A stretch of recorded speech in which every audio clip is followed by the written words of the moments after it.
Merci beaucoup de votre invitation. On est ici un petit peu loin de nos bases puisque nous ne sommes ni l'un ni l'autre spécialistes des questions qu'on va vous présenter. On s'est retrouvé à travailler sur ce sujet parce qu'on a eu une opportunité d'accès aux données. Moi, je ne suis pas du tout un spécialiste de sociologie de l'éducation.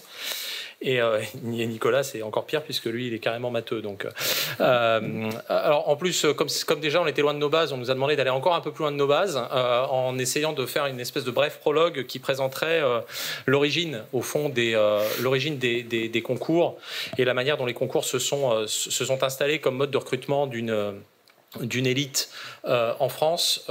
J'étais un peu démuni quand vous m'avez posé la question.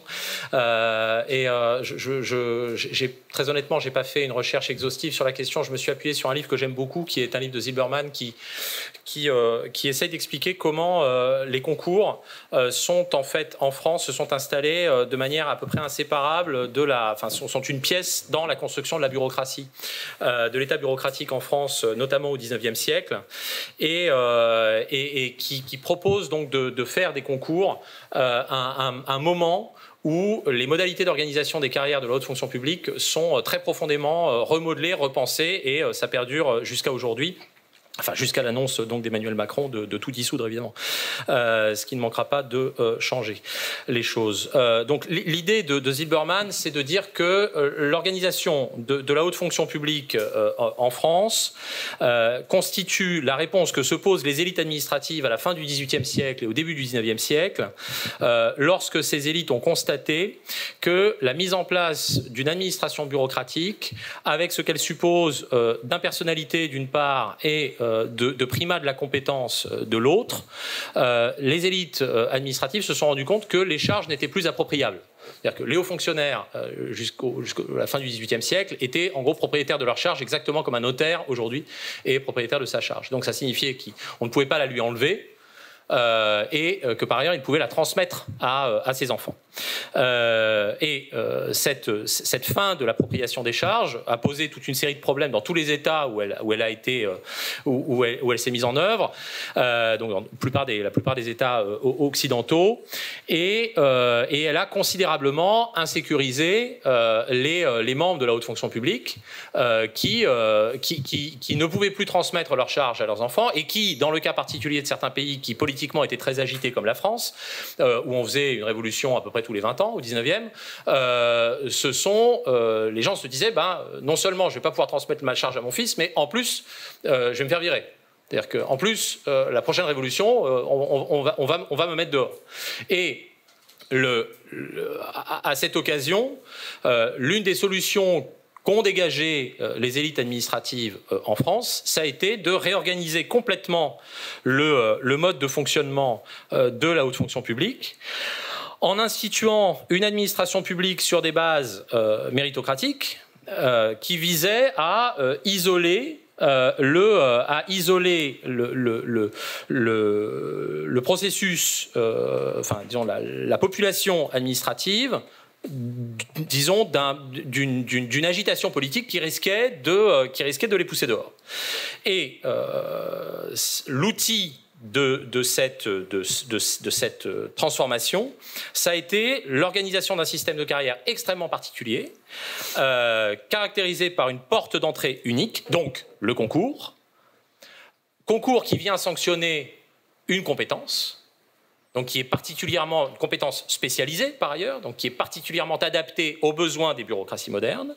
Et ce concours ouvre sur des trajectoires qui sont des trajectoires professionnelles, prévisibles, et sur des fonctions qui sont elles-mêmes spécialisées et appuyées sur une compétence.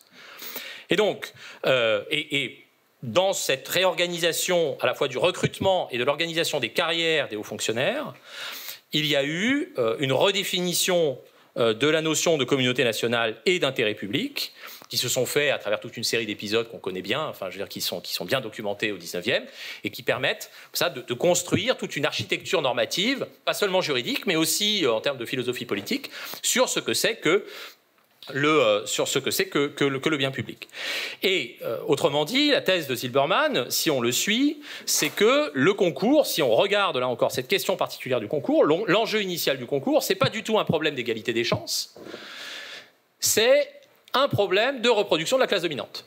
C'est-à-dire que le concours est une manière pour la classe dominante de sécuriser ses positions. Et c'est évidemment une manière de sécuriser ces positions qui respecte les principes qui, à cette époque-là, s'imposent, qui sont des principes de recrutement sur les compétences plutôt que sur l'hérédité. Bon. Ça, c'est en gros la thèse de Zilberman. Je ne la discute pas, je présente juste ce point-là, puisqu'on m'avait demandé de faire un petit retour historique. Et j'en viens maintenant à notre propos, qui est l'analyse spécifique du concours de l'X. Alors, une question assez classique que l'on se pose en sciences sociales, c'est d'expliquer les inégalités. C'est peut-être la grande question à laquelle ou l'une des 2-3 grandes questions auxquelles les sciences sociales essayent de répondre. Et une manière très classique d'expliquer ça, c'est de dire quand on constate des inégalités très spectaculaires au temps t, en fait, il ne faut pas essayer de les expliquer avec ce qui se passe au temps t, il faut regarder comment elles se sont constituées dans le temps. C'est une idée très simple. Et des inégalités très spectaculaires en fin de période, en fin de parcours, par exemple dans des écoles de l'enseignement supérieur, ces inégalités, c'est le résultat d'un processus d'amplification progressive qui s'est déroulé sur 10, 15, 20, 30, 40 ans parfois. Et c'est comme ça qu'on peut expliquer des inégalités particulièrement marquées dans le domaine scolaire, mais aussi dans le domaine, sur les marchés du travail, en particulier sur les marchés du travail qui sont particulièrement inégalitaires, comme les marchés du travail sportif ou les marchés du travail artistique. Et dans ces cas-là, le travail des chercheurs en sciences sociales, c'est d'identifier ces mécanismes d'amplification progressive. Comment ça marche, à quel moment ça joue, et par quel mécanisme ça pèse. Alors, le truc qui est amusant dans le cas du concours de l'X, c'est que cette explication des sciences sociales, qui est une explication très, très, très simple dans son principe, après ça, qui peut mettre en œuvre des mécanismes un peu subtils, mais le principe est très simple. Cette explication, elle a été complètement internalisée par les indigènes, les gens qui sont à aller dans ces écoles-là, et qui expliquent que, en fait, on peut pas incriminer l'organisation des concours parce que les concours arrivent en bout de chaîne et qu'en fait, les concours enregistrent des inégalités qu'ils ne construisent pas, qu'ils ne font que constater. Donc dans le rapport Attali de 2015, on a Attali qui explique qu'un polytechnicien ne se fabrique pas en 2 années de classe préparatoire. Pour favoriser massivement l'accès à Polytechnique d'élèves méritants, issus de classes socialement peu favorisées, c'est dès l'école primaire qu'il faut travailler, etc., etc. Alors tout ça, en fait, personne ne s'opposera à ça. C'est-à-dire que je crois qu'il y a énormément de travaux qui ont montré qu'effectivement, il y a toute cette dynamique d'amplification progressive qui est à l'œuvre. Le truc, c'est est-ce que ça veut dire pour autant que la dernière étape ne joue aucun rôle? Et donc nous, la question qu'on s'est posée, c'est cette question-là, qui est une question technique, qui est une question très précise qui vise à essayer de compléter le tableau. Et on a pu le faire, on pourra y revenir si vous le souhaitez, en ayant accès, en travaillant en bonne intelligence, j'y insiste, avec la direction générale de l'école, qui nous a donné accès en fait aux résultats, aux données du concours, évidemment complètement anonymisées, etc., mais enfin qui nous ont permis comme ça du coup de dresser un certain nombre de constats, des données assez détaillées, sur lesquelles on a pu construire une analyse un peu systématique en les complétant avec une analyse des épreuves du concours. Donc ça c'est Nicolas qui l'a fait, moi j'ai regardé ça avec admiration, et des rapports du concours, et puis également en faisant des entretiens avec des profs de classe prépa. Et voilà les résultats donc qu'on veut vous montrer. C'est pas là. Donc, tout d'abord, on va essayer de décrire quel est l'effet propre du concours en termes de classe sociale, de genre et d'origine géographique. Donc, si on regarde vraiment tout bêtement quelle est la composition sociale aux différentes étapes d'une scolarité d'un admis à l'X, à chacune des étapes de sa vie, entre guillemets, on observe que parmi les jeunes de 18 à 23 ans, on a 17% d'enfants de cadre et 81,3% d'admis à l'X. Donc, comme Pierre l'expliquait, c'est un processus qui est incrémental, qui ne se fait pas en un seul coup. Donc, on passe de 17 à 30 à 49 à 71 à 81. Et donc, ce qui est intéressant à regarder, c'est en fait de se focaliser pour notre question sur du coup les 2 dernières colonnes, qui montre qu'en fait, il se passe bien quelque chose quand les candidats à l'X passent le concours de l'X. Donc on passe... Ah oui, pardon, j'ai changé sur mon ordinateur, mais pas sur... Vas-y. Merci. Donc on passe de 71% d'enfants de cadre à 81% parmi les admis, et de 2%, donc quasiment presque plus aucun enfant d'ouvrier, à 1,1%. Donc dans nos jeux de données, il me semble que ça représente du coup sur les 5 années, ça représente 5 individus. Donc c'est un filtre du coup social qui est extrêmement puissant. Si maintenant on conjugue avec les variables de genre, donc là on observe en fait sur ce graphique l'évolution de la sociographie en fonction du genre des candidats, ensuite des admissibles, ensuite des intégrés. Donc on voit que grosso modo le gros ruban orange qui constitue les garçons de classe supérieure a tendance à s'étendre, alors qu'au contraire, les couleurs qui sont ici, qui représentent les classes moyennes et dominantes, se rétrécissent. On observe un filtre extrêmement spectaculaire au niveau des filles de classe populaire, c'est-à-dire qu'elles sont déjà très peu représentées parmi les candidats, et il en reste plus que 2 dans nos données sur les 5 années du concours. Donc on observe que le filtre, quand on conjugue variable, CSP et variable de genre, est particulièrement efficace du coup donc sur les filles de classe populaire. Et par contre, ce qu'on observe, c'est que le genre a l'air de ne quasiment plus jouer à l'étape d'admission parmi les filles admissibles de classe supérieure. Donc ensuite, une autre variable à comprendre, à expliquer pour comprendre l'effet du concours, c'est donc l'origine géographique des élèves. Donc cette origine géographique, on l'a captée à travers le numéro INE des candidats, donc qui nous indique dans quelle académie ils ont passé leur brevet. Donc c'est imparfait, mais ça donne une indication quand même d'une origine géographique. Et on observe donc la même dynamique du concours, qui est qu'à chaque étape, les distorsions vis-à-vis de la population globale s'amplifient vers les caractéristiques sélectionnées par le concours. Donc, au niveau des caractéristiques géographiques, il s'agit des candidats issus essentiellement d'Île-de-France et sinon de grandes villes de province.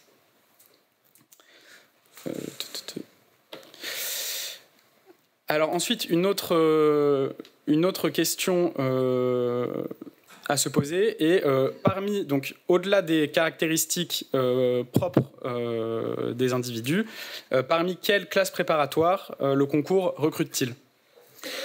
Ce qu'on observe, c'est qu'il y a une centaine de classes préparatoires qui présentent des candidats à l'X, une cinquantaine qui ont des admissibles et à peu près 35 qui ont des admis. Mais parmi cette répartition, parmi cette liste de classes préparatoires, il y a en fait une répartition extrêmement inégale des admissibles et des admis parmi les classes préparatoires. Et on observe donc, pour ceux qui sont familiers des coefficients de Gini qui mesurent l'inégalité d'une distribution d'une richesse parmi une population. Donc un coefficient de Gini de 0,68 à l'étape de l'admissibilité parmi les inscrits et de 0,79 ou 0,89 en fonction de comment est-ce qu'on le calcule pour les admis parmi donc les admissibles ou les inscrits. Un autre chiffre à avoir en tête, c'est donc que 2 classes préparatoires, à savoir Louis-le-Grand et Sainte-Geneviève à Versailles, intègrent environ 50% de la population polytechnicienne. Donc maintenant, on peut s'intéresser à la composition sociale de ces classes préparatoires. Et évidemment, ça ne manque pas. Donc là, on s'est intéressé à la composition sociale des 9 classes préparatoires qui intègrent le plus à Polytechnique. Donc on les a classées par différentes catégories, entre guillemets. Et donc l'une d'entre elles, c'est donc les lycées publics de centre-ville, donc Louis-le-Grand, Saint-Louis, Henri IV, Fermat, Le Parc. Donc ces classes préparatoires, donc ce que je disais, on n'y manque pas, ont un recrutement sensiblement supérieur en termes de classe sociale vis-à-vis de la population des candidats, avec donc certaines classes préparatoires qui ont une polarisation particulière autour de certaines classe sociale. Donc, par exemple, on va avoir particulièrement beaucoup d'enfants de professeurs à Henri IV ou d'enfants de cadres à, je ne sais plus, à Fermat, oui, voilà. Et ensuite, je veux bien que tu changes. Ouais. Quelle synchronisation. Et ensuite, donc, il y a une présence assez forte d'institutions et de lycées privés dans le jeu des classes préparatoires qui intègrent particulièrement à l'école polytechnique, donc représentés par les lycées Sainte-Geneviève et Stanislas, qui ont là une sociographie assez spectaculaire, malgré un argument avancé de façon assez récurrente de la possibilité, quand on est boursier, d'avoir des frais de scolarité quasi nuls. De fait, ces lycées ont une surreprésentation extrêmement spectaculaire des classes supérieures du privé. Ensuite, une autre catégorie sont ce qu'on appelait les lycées ségrégés, qui sont donc les lycées Hoche à Versailles et Pasteur à Neuilly, qui, là encore, malgré le fait qu'ils sont des lycées publics, ont une sociologie encore plus marquée vers les classes supérieures du privé que les lycées privés. Voilà. Alors ensuite, maintenant, on pourrait donc s'interroger sur la combinaison des variables, pour expliquer donc l'admission à l'X, des variables purement sociales et individuelles des élèves et de la préparation qu'ils ont suivie. Pourrait-on en fait simplement expliquer les inégalités sociales observées à chaque étape du concours par le fait de se dire en fait, comme en moyenne un fils d'ingénieur a été mieux préparé, un enfant d'ingénieur je devrais dire, pardon. Non. Excusez-moi. Est-ce que c'est parce qu'il ou elle a été en moyenne mieux préparé qu'il ou elle intègre plus? Donc pour faire cela, on a réalisé une régression logistique pour comprendre l'implication des variables de façon indépendante et observer, en fait, détricoter l'agencement des variables purement sociales et des variables de préparation. Donc ce qu'on observe quand on modélise l'admissibilité parmi les candidats à l'X, c'est l'importance donc des variables scolaires, donc de la préparation, donc mesurée par la classe prépa du candidat, et aussi par la mention au bac du candidat. Donc là, on observe quelque chose qui, en un sens, peut être assez évident, mais peut aussi aller à l'encontre de certaines croyances qui diraient que la réussite au concours est quelque chose de fondamentalement différent de la scolarité antérieure des élèves. On observe quand même un poids assez important. Peut-être qu'en fait tu peux mettre la régression. Ouais. Je vais expliquer. Donc ici vous avez donc les résultats des coefficients de la régression, où du coup les chiffres sont les odds ratios en fonction de chaque modèle et de chaque variable que l'on inclut, chaque variable explicative que l'on inclut dans le modèle. Les autres ratios du coup attachés à chaque variable. Donc on observe que effectivement là vous avez les mentions au bac, que les autres ratios ne sont pas du tout négligeables, et donc ça va un petit peu à l'encontre d'une peut-être certaine croyance indigène comme quoi les cartes seraient rebattues une fois que l'on arrive en classe préparatoire. La variable de genre joue encore plus que la classe sociale, qui elle-même joue aussi. Et on observe un effet très fort du coup des variables de préparation.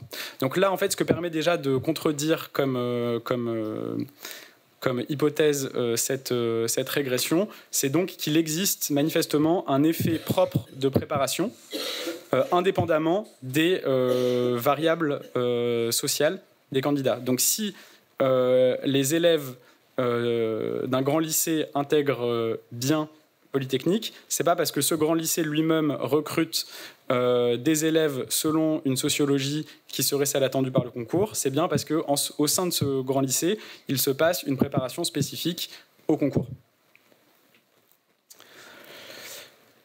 Je veux bien que tu mettes la régression. Okay. Donc, maintenant, on va passer à la régression du coup, de l'admission parmi les admissibles. Donc là, en fait, ce qu'on observe, c'est une inversion des effets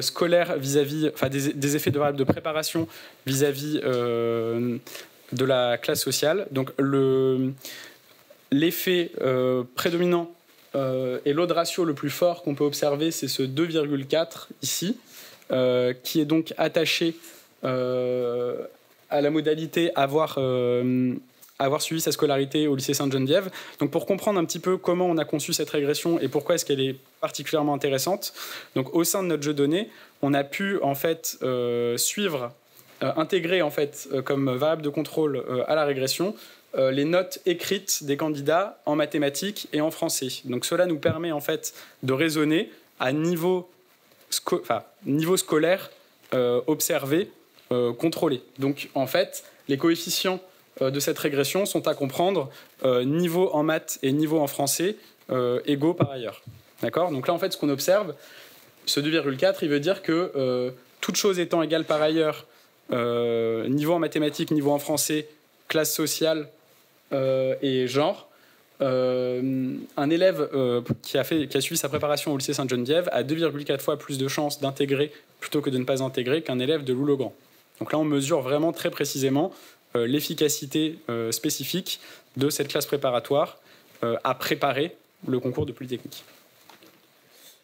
Ok, alors évidemment on a voulu essayer de creuser pour comprendre ce que recouvrait en fait cette efficacité préparationnaire et là on a assez vite disons rencontré une représentation qui est une représentation indigène assez fréquente en fait à l'X, qui était merveilleusement résumée une fois on a présenté ces résultats-là. On présentait les résultats, on ne présentait pas les hypothèses quand même, c'est ça qui est marrant, à quelques collègues et il y a un prof de maths qui a réagi en disant ce que vous racontez c'est complètement bidon, je cite. En maths, quand on réussit, c'est qu'on est intelligent. Un fils de bourgeois complètement tarte, il est meilleur qu'un fils d'ouvrier en français, mais certainement pas en maths. En maths, il n'y a que l'intelligence qui compte. Alors évidemment, nous, on l'a cru. Mais comme on est des positivistes, on a vérifié.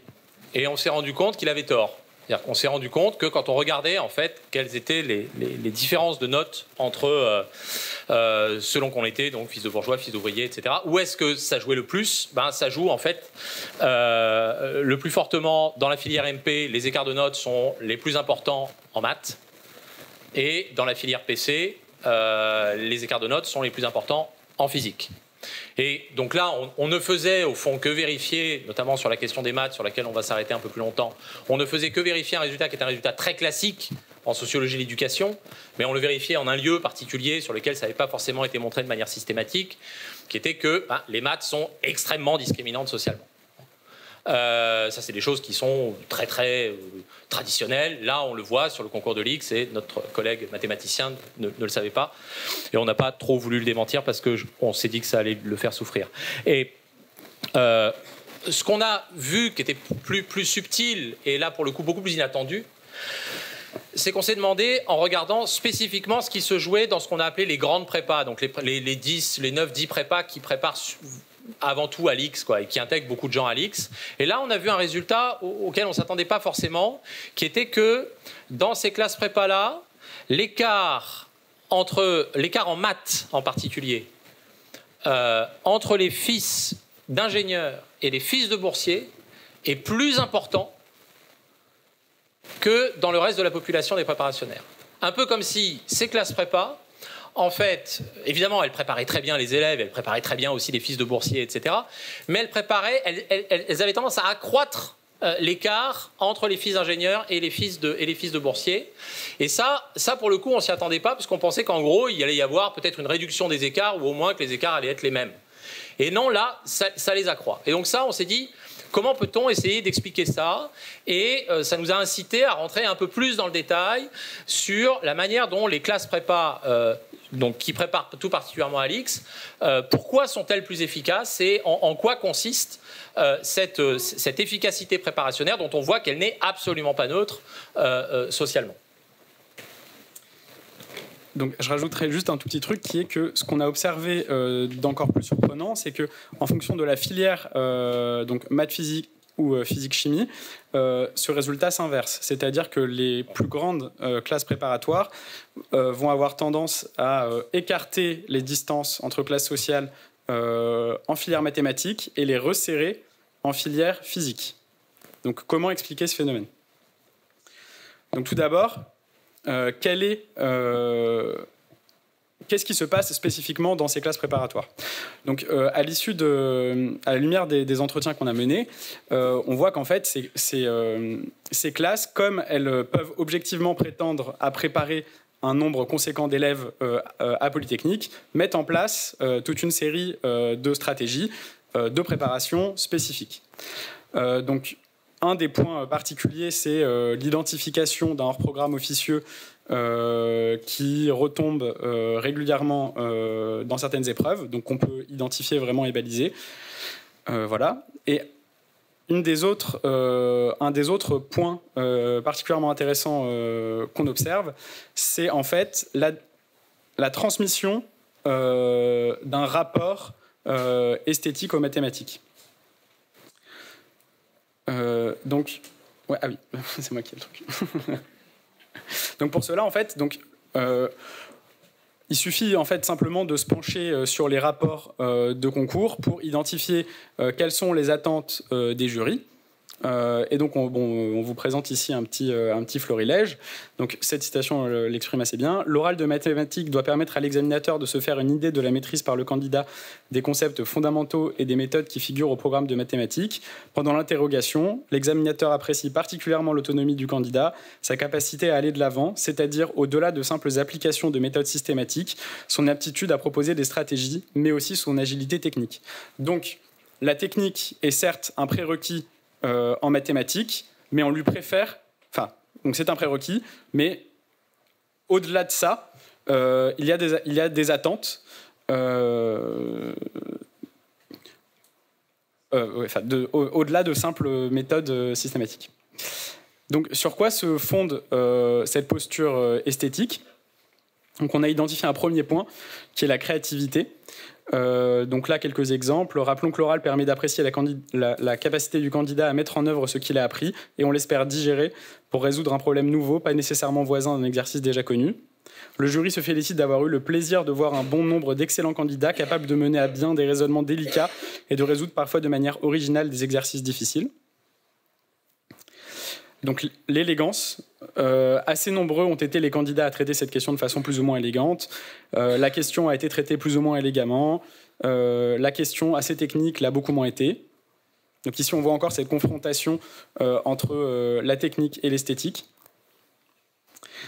Et encore ici on voit que quand il est possible... on va donner un exemple là, où quand on voit qu'il est possible de traiter d'une manière rigoureuse mais technique ou élégante, le jury va forcément préférer la manière élégante. Donc il est dommage qu'une majorité ait préféré d'appliquer un théorème de convergence dominée dans toute sa lourdeur, mais heureusement correcte, alors que l'étude directe des sommes partielles se limitait à celle d'une série géométrique et une majoration du type. Donc en fait là on est dans un cas où on pouvait appliquer un théorème très général, l'appliquer de façon absolument correcte, mais de façon effectivement un petit peu fastidieuse. Et on aurait préféré qu'on se rende compte qu'un simple calcul aurait pu suffire. De même pour le deuxième exemple.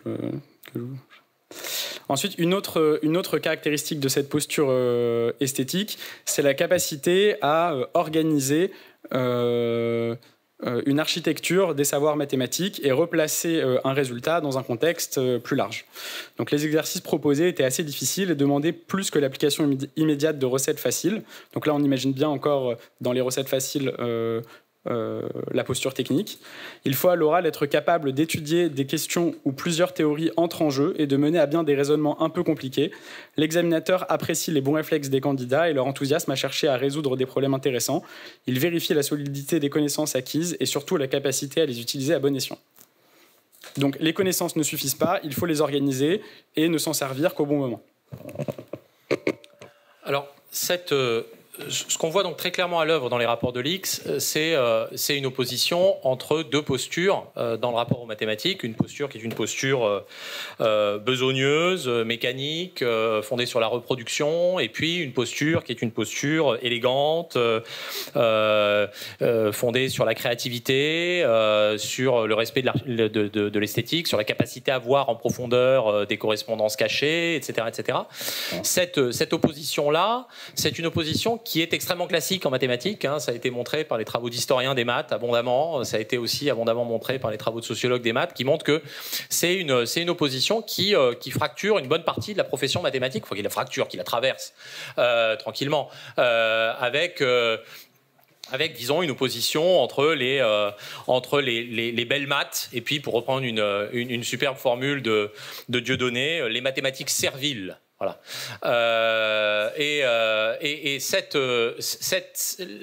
Cette idée-là, en fait, quand on a vu ça, on s'est dit, mais au fond, ce qu'on retrouve ici, c'est un jeu qui est un jeu extrêmement classique. En fait, c'est une mise en scène, cette apologie de l'élégance, au fond, de la distinction.